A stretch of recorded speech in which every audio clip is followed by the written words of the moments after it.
il a vu la mort de près. Le comédien Philippe Lelouch a évoqué sans langue de bois l'incident qui a failli lui coûter la vie au cours de la période estivale.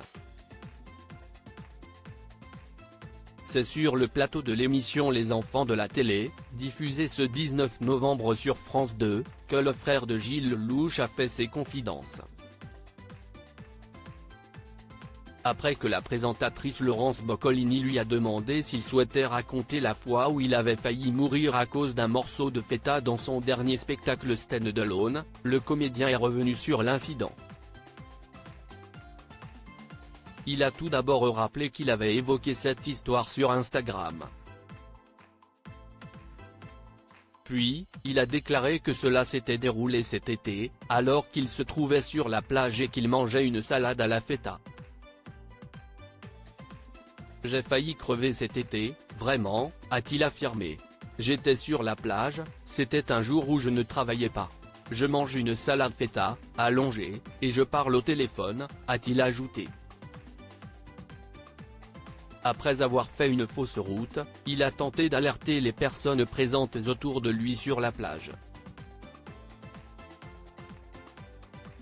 C'est en interpellant le plagiste, qui a appliqué la méthode d'Heimlich, afin de le secourir, qu'il a trouvé son salut. « J'ai vomi », a-t-il ensuite indiqué sur le plateau, provoquant l'hilarité du public. « C'est mieux parfois que mourir », lui a rétorqué Laurence Boccolini. Un traumatisme récent. Le 13 juillet dernier, Philippe Lelouch avait déjà confié comment il avait vécu cet incident, qui aurait pu lui être fatal, à Public. Encore ébranlé par sa mésaventure, il avait tout d'abord déclaré qu'il avait fait une sortie de route, précisant qu'elle différait de celle qu'il effectuait dans Top Gear, alors que des cascadeurs sont là pour assurer ses arrières.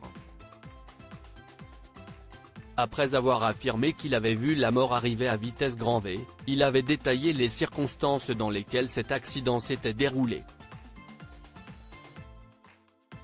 Il a rappelé au lecteur qu'il était important de ne jamais manger en position allongée, afin d'éviter de faire des fausses routes.